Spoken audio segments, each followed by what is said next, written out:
Well, the reason we're discussing this is because that's what we have been doing, and it ain't working.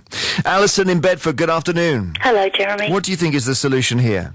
If I knew a solution, I wouldn't be ringing you up, because I would be one of society's very skinny and perfect and socially acceptable, obviously, people. Are you large? Yes, I am. I'm about size 18 to 20. I've had weight problems I never know all what my that life. means. Forgive me, I never know, because I've never worn dresses myself. I don't know what that means. Does that mean 15 stone or 20 stone? Or? Oh, I would say 15, yeah. Right, so not anything like some of the people we see in the papers occasionally. No, not at all. And you've been battling that, have you? Yes, I have. I'm what you would call, I suppose, a yo-yo dieter. I was a very plump child, bullied at school for being plump, and the thought that I'm going to have to be bullied in my adult life, I'm now 51, is just awful to me. Well, I'm glad you're coming on and saying this, but as the first caller.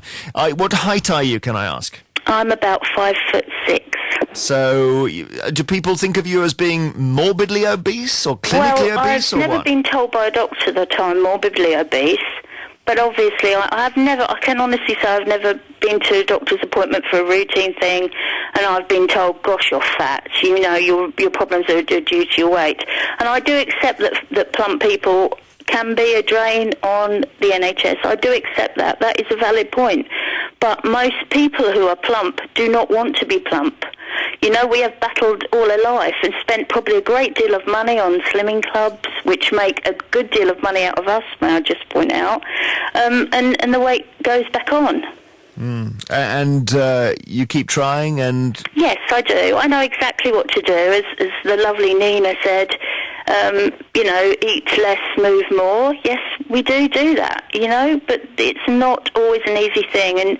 And to be publicly stigmatised and to not be allowed to eat. I mean, in public, what sort of message is this giving our teenage girls, and when we're bombarded with skinny images? Stay with us, Alison. We've got Steve Roberts in Cambridge on the line. Steve, you think there need to be some sanctions? Oh, indeed I do, Jeremy. I think people should be stigmatised, and I think a perfect example is that a general tax doesn't work, because there are lots of thin people who drink fizzy drinks and they exercise and they're not overweight. What is particularly galling is when people are travelling, particularly on low-cost aeroplanes. We go to the queue to put luggage on a low-cost aeroplane.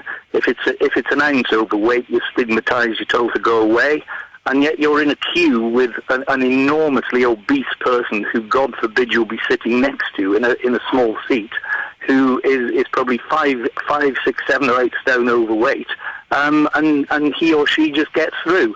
So my suggestion is that there should be composite weights for people who travel on aeroplanes, and that there should be fat seats for people who travel on commuter trains. Because there's nothing worse than when you're sitting on the train going into London and some enormous great person comes and says, oh, do you mind if I sit there?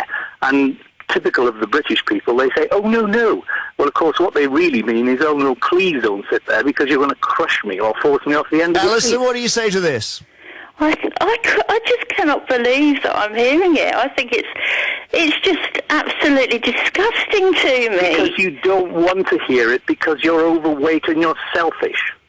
I'm selfish? Yes. I'm you sorry, impose your weight whenever you go on public transport on normal-sized people. I think it's absolutely disgusting that you can talk like this. We are very much, we can't marginalise anybody in our society. We're not supposed to point people out for their colour or their religion. Well, we do. You want to put another one on that list. It's going to be okay, is it? We're not allowed to do it to anybody else, but we're going to be okay to do it to fat people, because it's their own fault, Alison, and they're selfish. There are people who are marginalised, people who are criminals, people who loot, who riot, and so on and so forth. So you're putting us in the same bracket as those people? Well, I'm asking Steve whether you are. I believe that people who are fat and who sit in other people's aeroplane seats and who sit in other people's seats on commuter trains and impose their obesity all over them and make travelling uncomfortable, and people who put enormous strain on the NHS by having gastric bans from overeating to excess, when really people should have their jaws wired up. I'm not suggesting that people should get that as a routine. I've already said I realise that we are a drain on the NHS in some cases, but not in all cases. OK, I'll leave it there, Alison. Thank you. You got the last word there, and Steve as well. John in Wrexham says it's quite simple. You've got to charge obese people for any related health care. You don't need to tax food. And Steve